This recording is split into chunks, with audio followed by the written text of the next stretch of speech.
And recording is now in progress. This part off. Okay. I better edit that part out. Right? You gonna edit this part? Yep, this part. This part. Faith rock. Faith rock. There you Faith go. rock. All right. Oh my goodness. So I'm gonna go ahead and get it started now. Well, hey guys, welcome to episode 2 of Faith Rock. My name is Scott Thompson, and today I have along with me the guy that always on stage stands to my left. His name is Jay Swift. He happens to be the newest member of the Blameless Project. He's just becoming a great friend. And what is it, Jay? We've known each other now for about a year and a half. Yeah, I think so. About a year and a half. Yep. That's so cool. Yep. So Jay came to us. If you know the Blameless Project, Jamie Estevao was the lead guitar player for quite some time and ran into some health issues, etc. He's still a good friend of the band, but we had to make some decisions and some changes, and God gave us Jay. So I'm very fired up about that, and now the friendship that's developing makes it even that much better. But so everybody, this is Jay Swift, and we're gonna ask you a few questions today, Jay, and talk a little bit about how you got started in all this and your life and what's going on, etc. So you ready to go, or what do you think? I'm absolutely ready to go. I was born ready, man. That's what you we do were here. Born. Right? I could tell the first time we met, I knew this dude was born ready. So, so all right, I got my questions in front of me, and let's go. We're gonna have some fun with this. We're gonna dig deep. All right. So, so the first question, Jay, is how did you become interested in music? Well, let me see. Always a great first question, right? So, at a very young age, I was introduced to the guitar because my mother had bought my father a 6-string and a 12-string for Christmas because he had wanted to learn how to play. So I remember on that Christmas day, my dad handing me, I couldn't tell you if it was the 6 or the 12, but this Goya guitar, which is probably bigger than I was at the time, right? And put it in my hands and was like, oh no, just start playing it, right? And it was, of course, at that age, you're struggling to do anything at all, even whatever, fret a bar chord or even just a basic A. My hands are so small. But there was a guy that used to come to the hunting lodge that my parents used to own with my uncle and aunt, and he would come in and he would play folk music in the bar, and he would play an acoustic, and he used to look, oh my god, I mean, we're really going back, but he used to play Puff the Magic Dragon, and I was this little guy, and I just remember I was like, when I was a little kid, that was my favorite song, but like because it was being played live, right, I was kind of drawn to it, and then and then I played with those guitars a little bit as I was growing up, and then I was never really that serious about it until I heard until I got introduced to rock and roll, right? And that really, like, I had that what's that moment the first time I heard Photograph by Def Leppard. Like, I was in the car with my mom, driving home, right? In my dad's Mazda pickup truck. My mom was actually driving us, and I came on the radio, and I could just still to this day I can remember being just like whatever, you're looking out the window, and then suddenly you're like, what's that? What was that? Right? Like, you know what I mean? Like, it just reached through the radio and just grabbed me like, dude, this is for you. Right. And I got out of the car.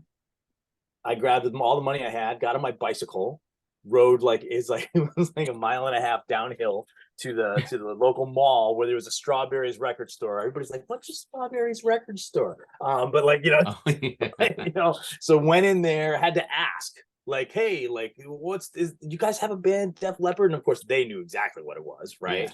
Yeah. And this is, and then I threw it, and they put it in that Strawberries plastic bag. I put that over to the my handlebars of my bike. Yeah. I had to go a mile and a half uphill all the way home. And I think I played Photograph over that song over like a million times before I even got into the deeper cuts on the album. Of course, that's a classic rock album. Pyromania is like, that was the beginning, right, of so much for so many people. Yeah. So that was when I really got, like, that's when music really grabbed me, and then and then from there, like, it also, I was playing football in high school, so just so if anybody knows, I went to Waterford High School. I was without a doubt the worst football player to ever come out of that program. All right. I was like 5'6". I weighed 100 pounds, like, oh, Jay should be on the football team. Well, that's a great idea. Right. You know, I mean, I'm lucky I survived it all. Right. Oh So, my but gosh. anyway, yeah. So, but like in that high school locker room, I was introduced to, Ronnie James Dio, and it was one of my personal favorites. Unfortunately, it's already passed, but that built into listening to much heavier stuff. Yeah. That was kind of where my love for music was born. That music resonated with me, no doubt. Can we say the 80s was a big influence? Yeah, Yeah. especially the early 80s. Towards the end of the 80s when it started to get a little bit too commercial. Yeah. Right? You know what I mean? I think I it know got a little. exactly what you mean. At first, I was like, "Hey, man, this is so cool," but then it was like, "All right, like, are we going to get back to playing some heavy stuff?" You know Right. what I'm saying? So where people were gravitating towards like Poison and bands like that, I was still kind of gravitating back towards Judas Priest and Sure. Painkiller and Dio, yeah, and Rainbow. Ronnie James yeah, Hmm. exactly. Like, you know what I mean? I was always Iron Maiden, right? I was always going back to that. So, but I Yeah. mean, music Yeah. changes as time goes on, right? We see that all the time, right? So it's It sure does. it's It sure sometimes it's a does. healthy thing, and sometimes it's not. Yeah. Sometimes we like the changes, sometimes we don't. But that's That's the cool yeah. thing about music is that we can play the stuff we like and Hmm. and just, if we don't like it, we don't play it. That's Yeah, all. that's true. But as a young, as a that really the interest really of music came to me was that raw power that like that rock and heavy metal music brought. And as a teenage kid, that resonates with you, right? It's Yeah. Oh, powerful. I think we It talked grabs you. about it last time. I was attracted to music. I called it tough music. I want something tough because I was like, Right. I'm not even 10 years old and I'm wanting something with some muscle to it. And back then it was like, I found bands like Grand Funk Railroad and stuff like that and Aware American Band and other stuff that they did. And that was compared to everything else that was out there in those days. And so I understand, you were attracted to something that's got some muscle. And then the 80s come along and we've got these bands that you're talking about. You hear, you set a high standard, or you were attracted to a very high standard with Photograph, with Def Leppard, and then all this other stuff that's got that muscle in the music and those certain chords and you know and all that kind of it just and the driving beats, the pockets, all that stuff, and then the shredding, Hmm. it attracts you. So and that kind of leads to the next question, and I'm gonna now, asking this question feels really weird because if you've never heard or seen the current rendition of the Blameless Project, which now, as the Blameless Project is entering to 9 years, and Jay's been with us for a year and a half, Jay. Yeah. Hmm. And so and he is the lead guitar player on our third record entitled Today. And when I introduce Jay on stage, I always use the word shredder because he's a shredder. He's got that in him. He can play melodically, but he's a shredder. He's got that gift to be able to do that. And so this question kind of feels funny to ask, but I'm going to ask you anyway. And I think you answered a portion of it in the first answer to the question about being attracted to music. But what attracted you to the guitar? There's other instruments, and I already know Jay can hold a beat on the drums. He can play. He hides it, but I've heard him play, and he can play.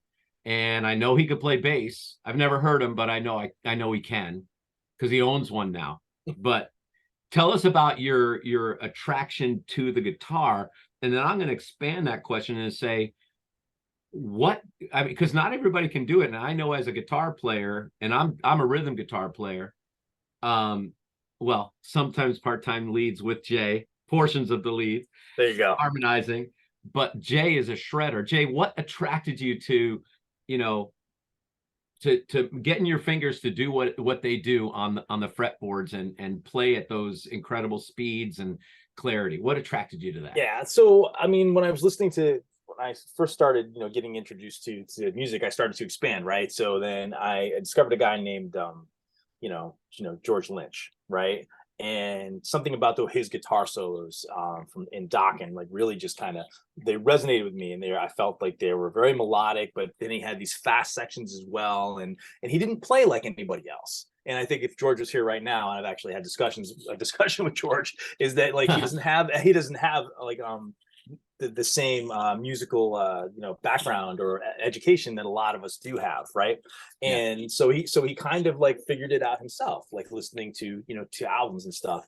And the funny thing about me is that when I first started playing and learning how to play those kind of things, I was listening to Dokken albums and learning how to play. So what's funny is I didn't even have a guitar tuner.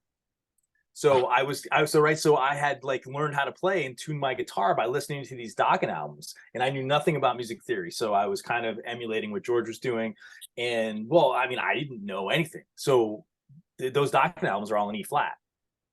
So Exactly. so all my buddies would be like, "Hey, come on over and we'll play." They'd be like, "How come your guitar's always out of tune?" And it was just a half step down from everybody Right. else's. So I have exactly. to fix it, right? But in those early days, I didn't even know that was what was going on.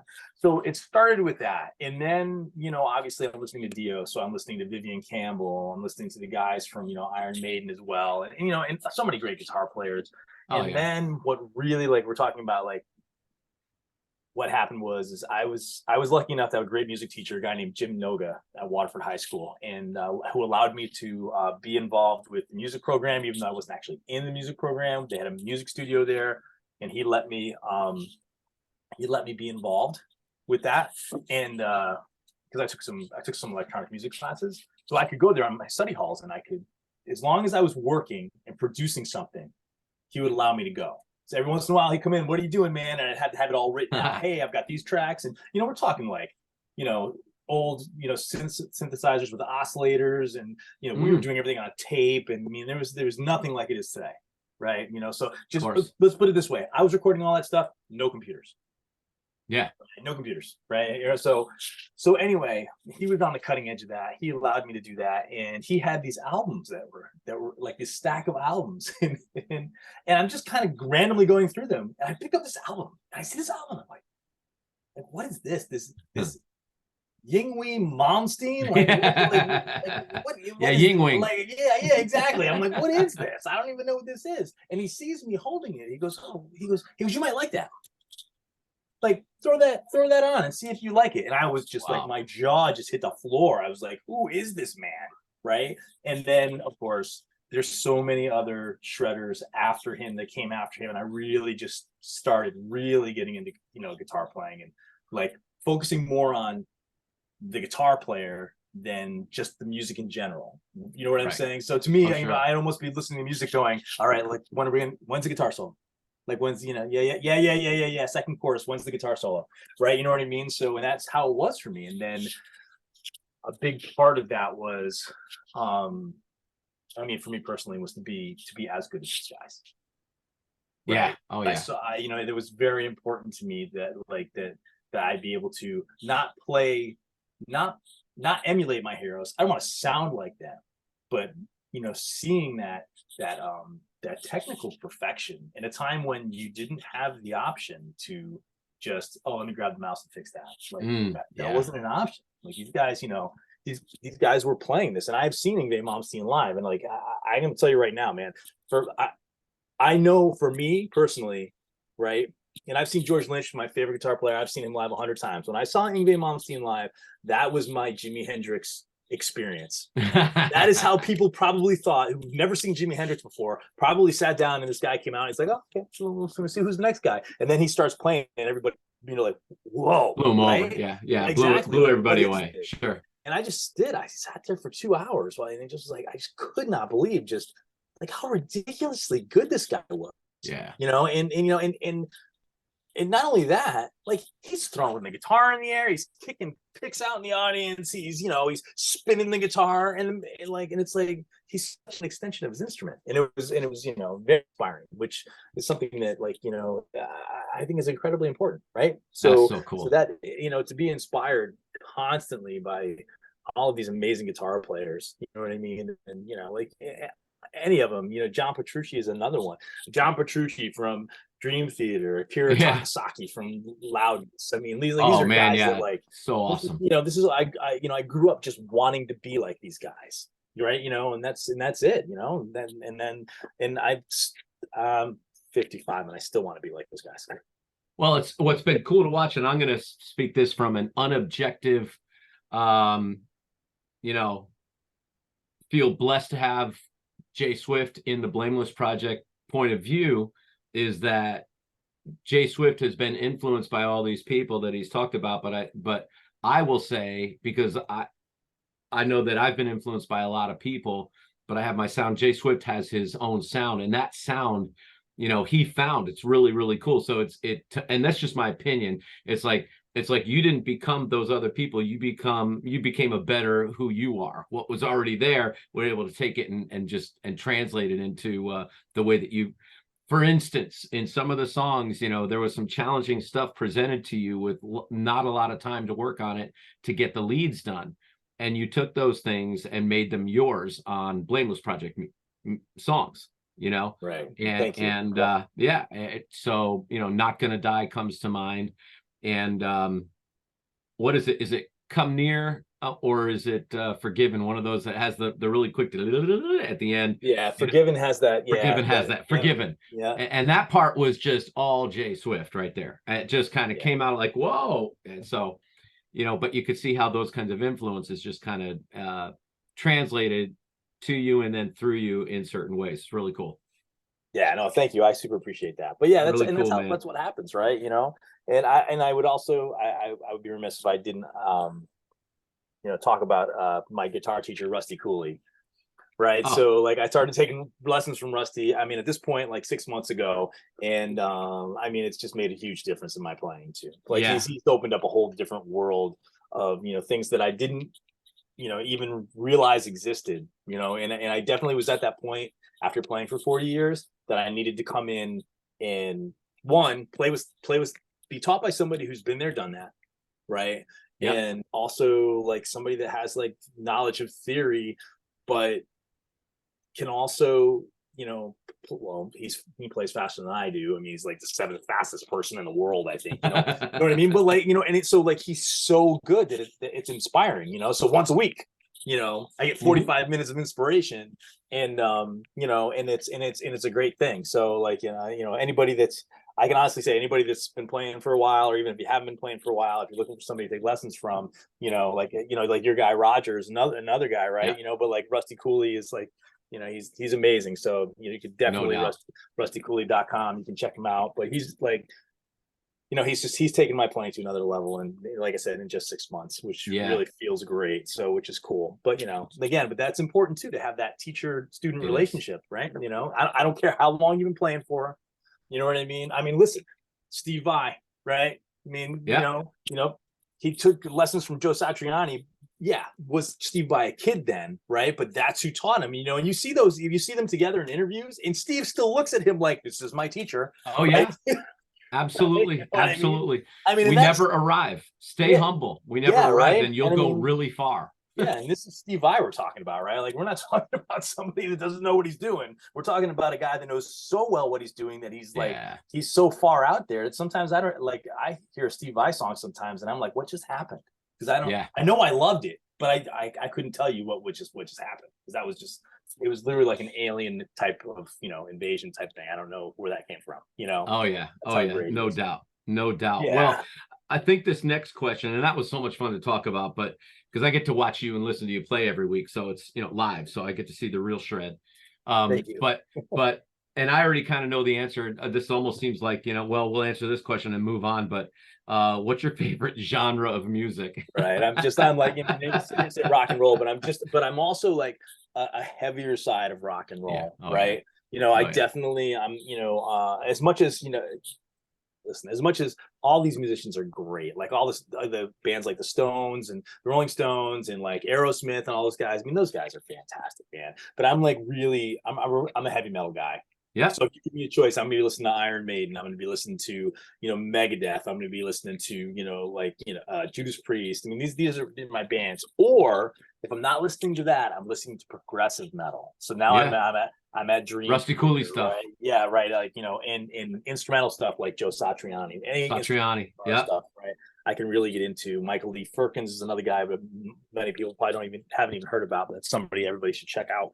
So yeah, I mean, it's really, for me, it's like progressive metal, and also what's important, if you really want to get what really gets me, progressive metal with, which that should say enough about the type of music I'm listening to, but like the vocals have to be there. Yeah. You know what I mean? Yeah. It's very important to me. Like, yeah, I'm like just not a very popular band. They cut great grooves and they do those things. And they've never done anything for me. But like Guns N' Roses, right? Yeah. Like, I mean, those guys, some of those songs are amazing. They've sold millions of albums and sold out shows. I mean, they've accomplished so much. But the reason it doesn't work for me is like Axl Rose just never.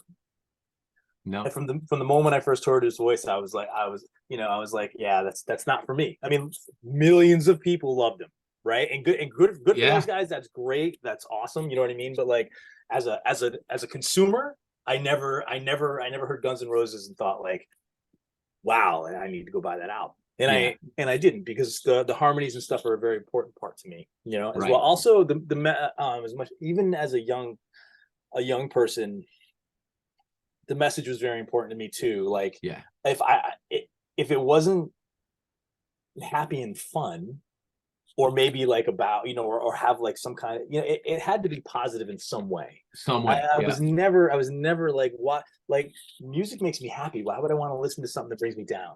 Yeah, exactly. Right. Exactly. So like when grunge and Nirvana and all that stuff came out, like it didn't resonate with me, because I was like, I mean, are you depressed? I mean, like, do you hate do you hate playing your guitar that much? I mean, you just played in front of 30,000 people and you look miserable. I don't understand. You complain about everything, and your band is extremely successful. What is your problem? It's every musician's dream, right? Like, hey, what do you? I sold out Madison Square Garden. Yeah, I guess so. Like, and maybe that's not how they actually were. I've never met these people. I don't know, but like, that's kind of what generated out of their music. At least that's what I felt. So, like I said, it's, heavy metal's definitely that way. Progressive metal with a positive message, or at least a fun message, like Van Halen, like, come on, I dig it. I've always been personally attracted to metal, especially, when the 80s bands started coming out. And, when I first was introduced to Christian rock, and one of the bands that I listened to regularly was Stryper. And hopefully we'll be able to open up for them again at the chance, but with the Jay Swift rendition of the Blameless Project, that would be really cool. Yeah, that would be great, because we got to do that in 2019. But I'd love to do that again. But I mean, I was always attracted to that the edginess of metal, and but I also liked stuff that had, because I'm a singer, I wanted good vocals. I didn't like stuff to where it was one singer, no harmonies, and the singer was maybe just had more of an original voice as opposed to a good singing voice. They could hit notes and do certain things. Axl Rose can do stuff that nobody else can do, but not necessarily the cup of tea that I'm wanting to drink all the time, and that's it. Right. So but yeah, whenever anybody hits me with that argument of like, yeah, but you should like it or I shouldn't like it, I said, listen, Barbara Streisand is an amazing vocalist, but like, I'm not going to turn on my car, roll down the windows and crank that. That's right. Going 80 on the highway. Right? Exactly. No.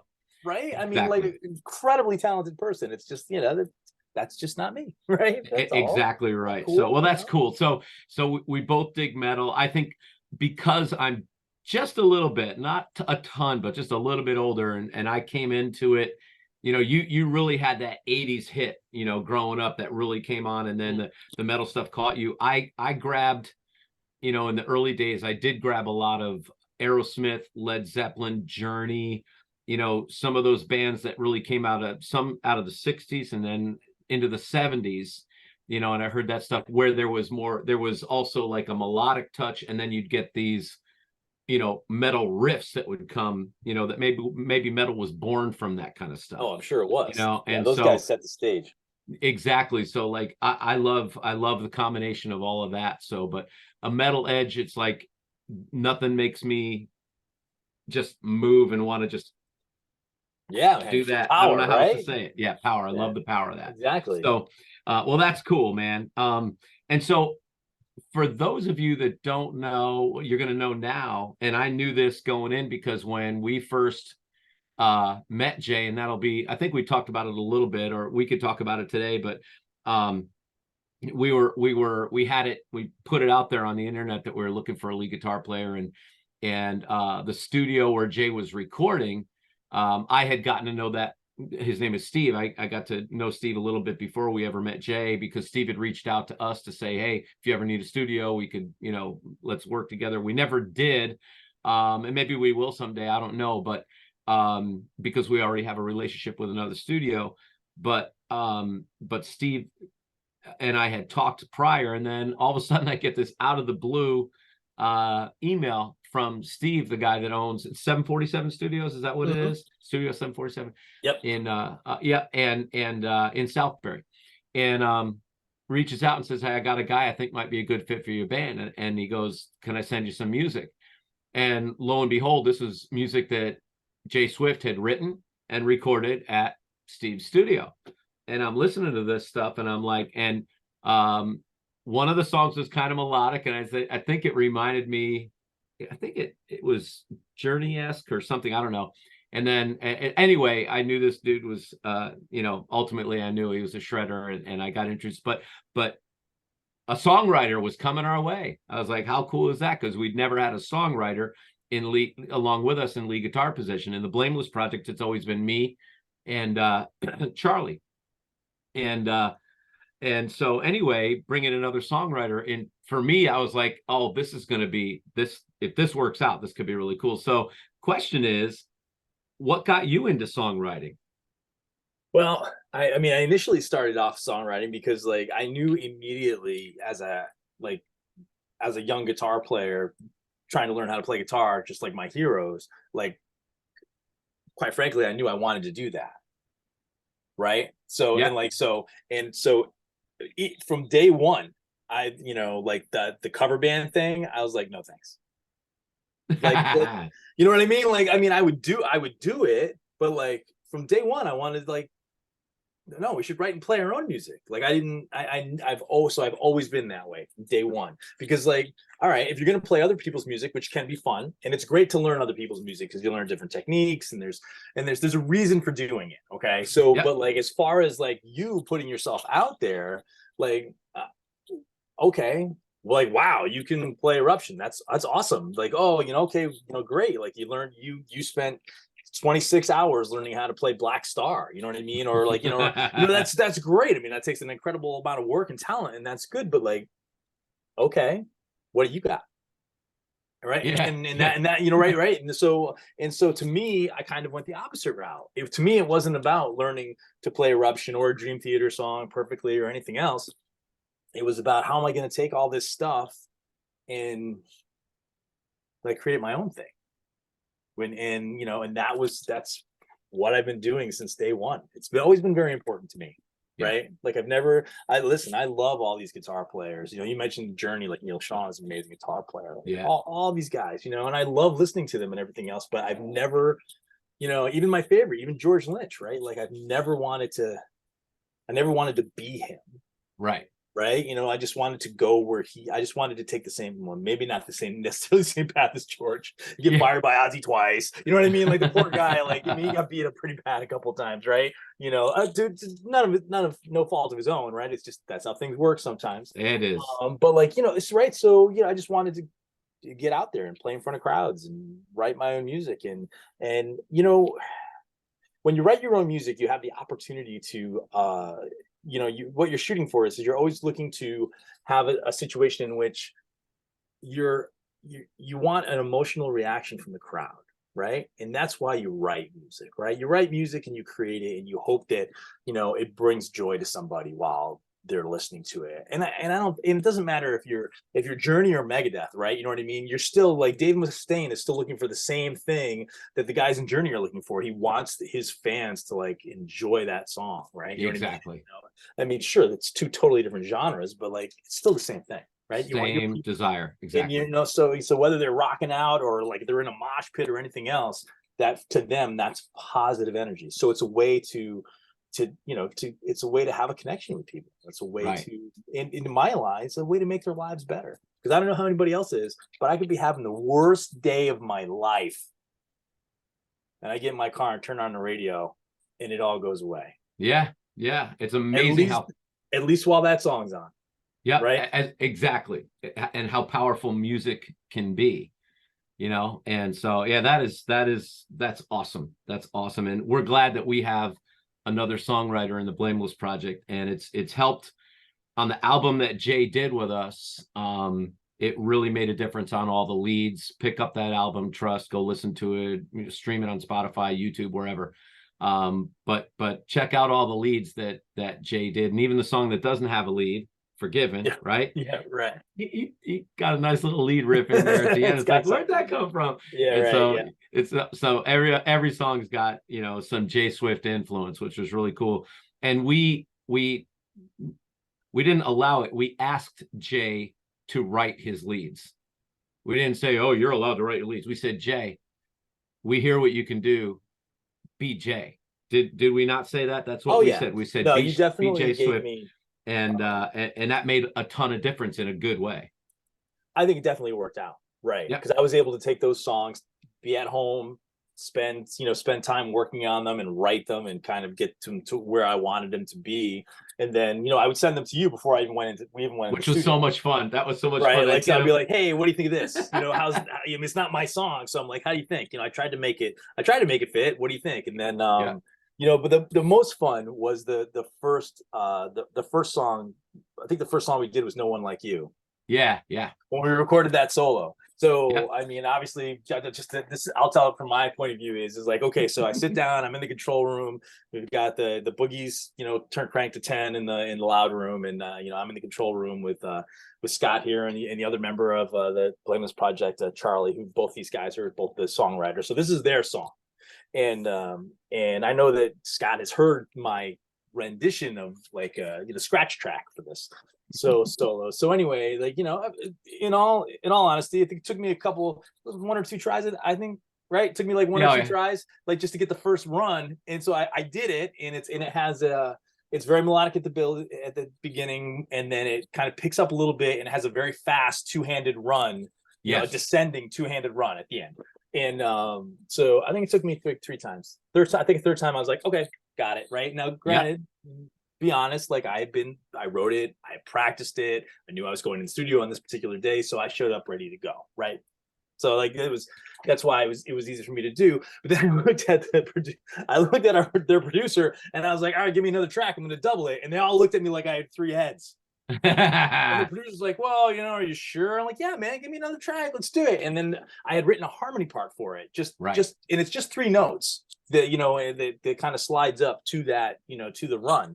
And I don't think that you guys were prepared for me to like replicate it. Like, right. Boom, boom. And, and even the producer turned around, kind of looked at me, looked at you guys, and then we were like, okay. That's good. So we're 10 minutes in and that song's done. So now what else are we doing tonight? Right. But that was so powerful. And that also says a lot. It's like one of the reasons this works also is like, Jay's always ready. That has nothing to do with the question that we just asked, but it kind of it's my opportunity to say that the guy shows up prepared and ready all the time. And that is awesome, and when you get a bunch of guys that do that together, then it makes you want to stay together. So it's really good. Well, we're lucky we have that. We really are. We are getting off topic here. I'm getting mushy. Yeah, that's okay. But again, like I at that point too, with the relationship was I didn't really know you guys, and I know that you were paying for studio time. The last thing I wanted to do was like spend 6 hours trying to write a guitar solo while you're paying for an hourly rate on the studio, right? That's right. The last thing you need to do. So right. No, I exactly. But we and that's how it just that's where the shoe fits. So and that shoe fits. So this next question, and I've been trying to figure out a good way to kind of to ask this question properly and all that, because I know when we first met, you knew that Steve sent your stuff to a Christian rock band, a born again Christian. We have no compromise in our lyrics. We talk about Jesus. We sing about Jesus. Mm-hmm. We believe in Jesus. Our faith is in Jesus, all of that. And you grow up and I know this now because we've had conversations. You grew up basically a Catholic that, but going to church was not part of the plan growing up. It was like something you knew about. You had some experiences. I think we all have, and I'm believe me, I'm not here to condemn anybody or anything, but we've had our experiences in the Catholic Church that kind of made us scratch our head, and all that, and another story for another time. But here you find yourself with an opportunity to join a band that does original music, but that's Christian. And to me, it's like I know that you understand our faith and all that, and you've embraced what we're doing like I'd never imagined that you would, personally. But it's like in those early moments, like when Steve said, "Hey man," I imagine Steve came to you and said, "I got this band that might be a good fit for you. Let's try to connect you or something." I don't know how that side of the conversation went. I just know how our side went.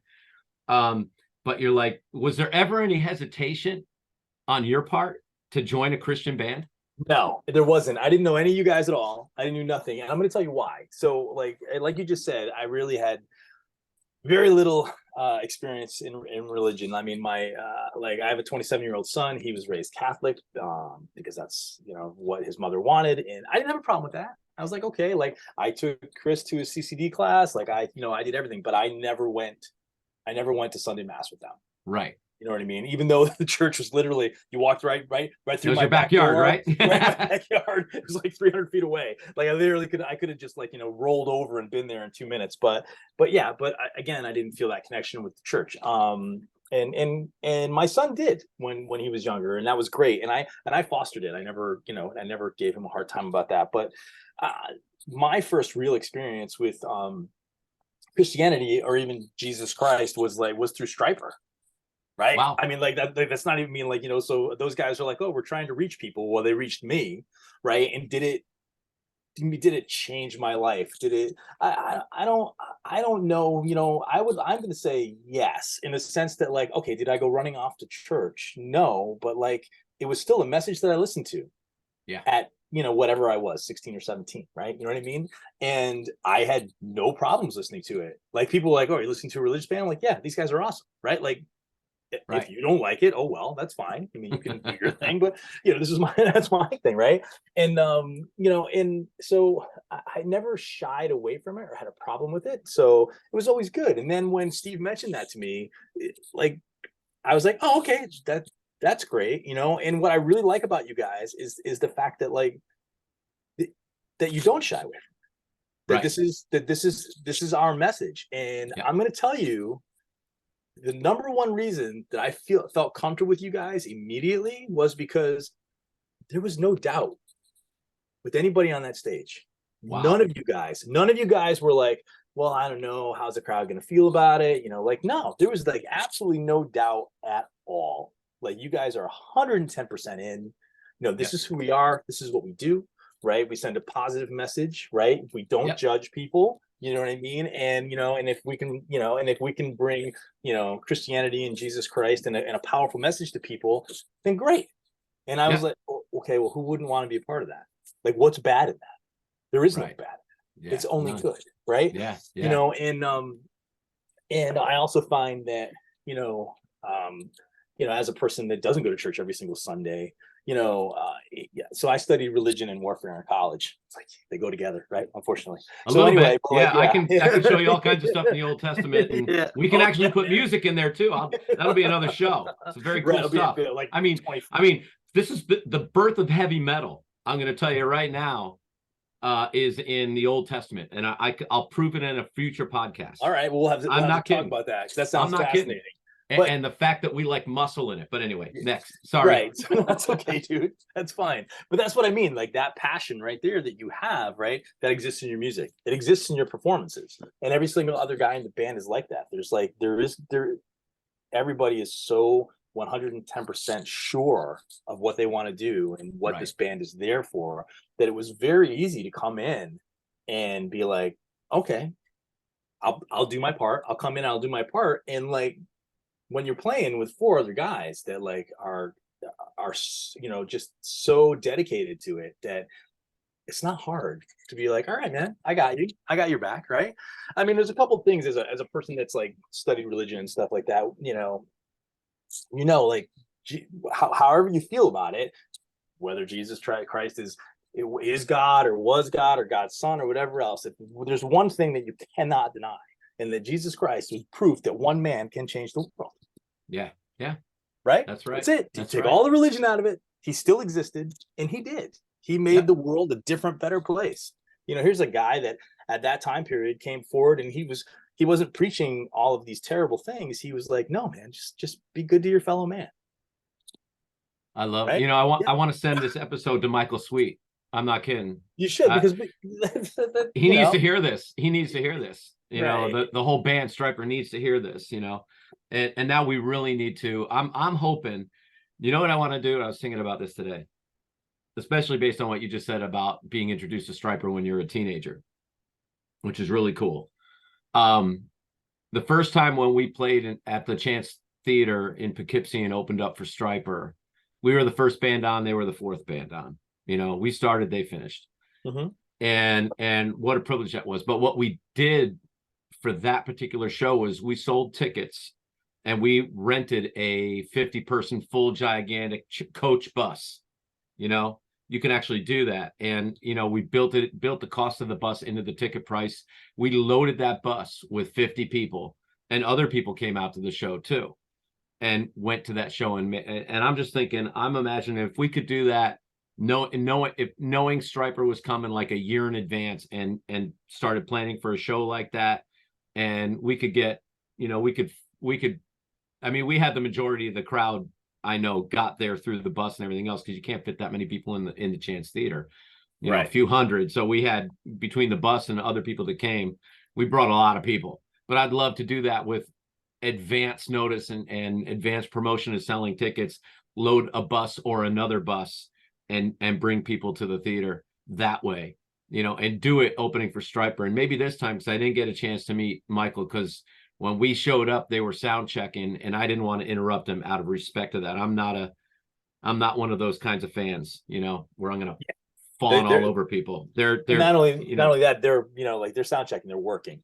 Right. They're working. I don't want to interrupt. You and I both know that that's not, it's not party time. No. They're working. They're up there making sure their show's going to go off well. So you can't really exactly. So all that to say this, maybe we'll do that. But I think that was so cool to hear about that, because a lot of it, that's just great. I can't wait to go back and watch this podcast. But yeah, very cool. So I'm going to lead to the next question. And I hope I didn't cut off your answer, but no, you're good. Yeah, so I want to keep this. Yeah, we're doing great. We're right on time. So also, and I know a lot about what's going on behind the scenes, but tell us right now, because I know besides the Blameless Project, you have other stuff going on. So tell us a little bit about other projects or your current projects that you're working on. Yeah, well, obviously, as you said, I'm working with the Blameless Project, so we're always rehearsing and working, and whether we're trying out new stuff or doing things while we're rehearsing other songs and preparing for shows. I also have a project called Protector, right, which we're singing on. So which is really awesome. Yes, so yes. we've got one song done. We've got like 4 or 5 that are in the that are in the till that we're kind of working on as well. It is, it was funny when I started working on this project, I really didn't, I was just like, all right, I just wanted this to be like a really very heavy project, whereas Blameless Project is like hard rock, right? I wanted this to be a step up. I wanted this to be like, because I'm definitely more of a metal player. That's what I prefer to do, right? So I was like, all right, so I'm gonna do this, right? And then I asked Scott obviously I asked you to sing on it, and you agreed. And I was like, all right, well, like if you're gonna sing on it, I'll have at it. You can do the lyrics. So, and the lyrics have been like, they're great, and obviously they're of a Christian, like background as well, because that's just kind of what's coming out of you while you're writing music, and it feels perfect.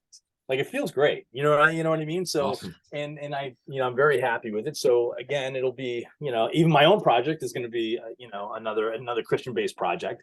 And like, I'm really good with that. So awesome. And I'm so happy. Awesome. So it'll be like it'll be a heavier version of, a heavier, more riffier version with lots of shredding and lots of screaming. Oh yeah, I mean, and lots of opportunities to hit the high notes, which I dig, and some really cool, like in the air harmonies that are belted. Absolutely, so very cool. Yeah, very cool. And like for everybody that's like, obviously they haven't heard it because they haven't it's not even out to listen to yet, but like, Scot, like your harmonies and your vocals on it are just amazing. So like, Thank for you. no other reason, like people need to come listen to this stuff when it comes out so they can hear you sing, because it's a whole step up, from like what it's a step up, something different than you're doing with the Blameless Project, right? Yeah, oh yeah, it's Yes. totally different. It's just another level of power. Yep, absolutely. But it's cool because it's just another track we can take, which is cool. Yeah, well, what I wanted it to be I wanted it to be an opportunity for, like, for us to kind of like spread our wings a little bit more. Yeah, absolutely. Right, because the Blameless Project's awesome, but like, this is the Blameless Project, right? Yeah. And I was like, okay, but there's other things we could do too, so let's go do that as well, right? You know what I mean? And kind of like push ourselves a little bit more and see if we can't create some like cool, fun stuff that people would definitely like. Definitely. That's awesome. definitely the idea. Well, yep. Personally, I can't wait to hear it. I can't wait to, really start laying down those, the complete tracks and get the first song recorded, mixed, mastered, and released, one at a time, however awesome. You want to do it. Yep. So looking forward to getting that done. So, and I appreciate the privilege to be on it. So you're welcome, dude. The pleasure's all mine. This next question is kind of an interesting one, and well, I don't want to rush a judgment on the answer because let's just let you answer it and see how it comes out. But have you realized your musical goals? The answer to that would be absolutely not. And I don't think I ever will. Like, you know what I mean? And when I say I don't think I ever will, I mean, because, you reach one milestone, right? You're like, that was awesome, right? But what are we doing tomorrow? Yeah. Right? Like, if I sold out Madison Square Garden tomorrow, I'd be like, man, I sold out Madison Square Garden. That's all right. Well, well, what's next? They have like 80,000 person crowds in Brazil. Like, why don't we go there next? You know what I mean? Like, so there's always going to be something. And even if I filled all those stadiums at some point or did something huge like that, I'd still be like, well, what about the next for time? sure. You know what I mean? So I mean, and anybody, I think that, especially some people that are our age, like, if you're not doing that through life, what are you doing? Yeah. You know what I mean? Like, it should just be one thing after the other. Like, don't get me wrong. Like, if you have a big win, and you should celebrate those big wins and you should be happy, right? But you should always be saying to yourself, like, all right, but what can I do better? Like, I bet you I can do something better. I mean, and I think that's how you live a fulfilling life, man. Honestly, I mean, gotta keep going. Gotta keep going, for sure. Why do you get up in the morning, right? So I get up every morning, honestly, to be a better musician every day, literally every day. Exactly, and it shows. So that's a great segue to the final question. What actually does keep you playing, performing, writing, doing all this stuff that you do? What keeps you doing it? Two things, right? Number one, like, I don't think I'll ever be happy with my playing, right? And I don't mean that in a negative way. I love playing, right? But like, there's always going to be something else I can do, right? I'm always like, so we'll do a live show and then I'll listen to the live recordings and I'll be like, okay, I can do this. I could have done that better. You know what I mean? And so it's like going back to watch football tape, right? You're like, oh yeah, right. What about that? You know what I mean? Or I always feel like I can be better at what I'm doing. And don't get me wrong, I don't want to feel like it's a negative take on everything. It's just that you're kind of always striving for that perfection, right? You want to have that moment, like even your tone or like the kind of guitar you're using or anything else. You're always learning, you're always growing. And that's what keeps me playing. Performing and writing is that, like, the number one thing that you get back from being a performer and a songwriter is what you get back from the audience. Yeah.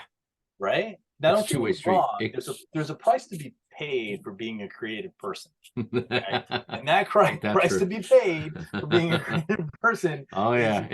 Sometimes a heavy price. Sometimes a heavy price. That's right. Criticism. Like, you know what I mean? But like, you can put out 100 songs and 99 of them could tank.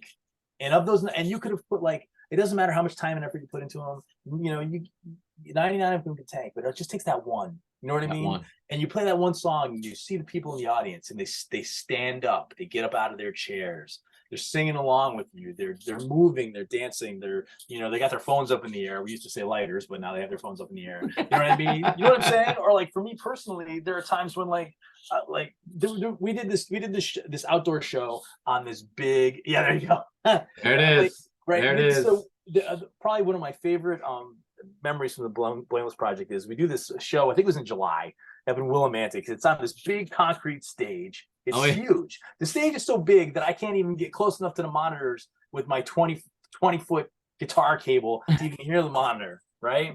And it was so hot that day when I was driving home, my hands were cramping. I could barely hold onto the steering wheel of my car. Oh, it was terrible. Right. So anyway, the heat was terrible. The heat was terrible that day. So, but what I did was that day I like on most of our live shows, I had my phone on just recording the live show. Yeah. It's just me, and I'm recording the live show. And it was the last song that we played that day. And I played the guitar solo, right? So I'm playing the guitar solo on this song. And I can say I feel I've heard the tape. I really nailed that guitar solo. That final song. It's like an hour and a half, like on stage, and and I nailed it. And it wasn't until I heard the playback on my phone, and I was listening to it at home, going through the whole thing, like football tape, right? Going through the whole concert, you have see, to. where I was good, where I wasn't, and I finished playing the guitar solo, and I go back into the rhythms, and I could hear you had introduced me before the song. So I finished the guitar solo, I start playing the rhythm, and I hear all the people are chanting my name. Yeah. Right. And it's like, and like that moment of like sitting at home, because I didn't know they were doing it at the show, because I can't hear it, right? Because I'm hearing everything else. I was like, wow, I connected with those people. Yeah. Like that feeling. I mean, that's the thing that's what keeps you coming back, right? Like they for sure. enjoyed what I did. When they say well done, you got to take it seriously. We're grateful for that. There's a great part of that video because I'm playing and you come walking over and you pat me on the back. Yeah. Oh yeah. I'm a fan too, I'm a fan too. I listen to everything. You definitely gave me that look like, wow, man, great job. So there was that as well. But so it's those moments, right? I mean, that's what keeps you doing it, right? Because it's like when you make that connection with an audience, you can't do that making a rock video. No. Or producing, like, even if you're producing great music in your home studio, or you have to be there live. People need to experience it, and I think that's something that we're getting away from now, is that like people are not experiencing not just live music but just life in general. Yeah, for sure. Right. For sure. For sure. It's so true. And that's that I live for those moments, and that's why. Yeah.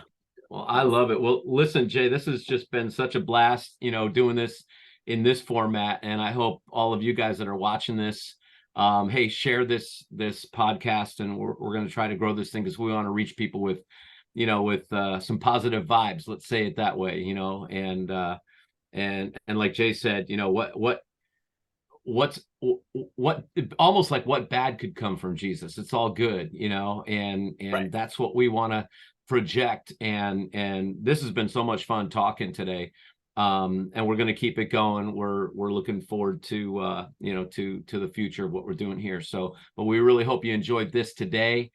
Check us out on and hopefully by the time I've edited this, and I'm saying this live on the recorded version, that you'll find the what do they say in the comments, or you'll find this in the bio, or you'll see our website, which is tbpband.com. tbpband.com. That's our website. Check us out there. Join our mailing list so we can stay in touch with you and keep you posted on everything that's going on. At this stage with the Blameless Project, we are planning larger shows. We're working really hard on that, and we think you're really going to dig it, what's coming. And so we're looking forward to all that, but we need you to connect back with us so we can stay in touch with you all the time. So Jay, always a blast. As I like to say to folks when it's time to say goodbye, is take the rest of the day off. All right, just enjoy it. Your work is done.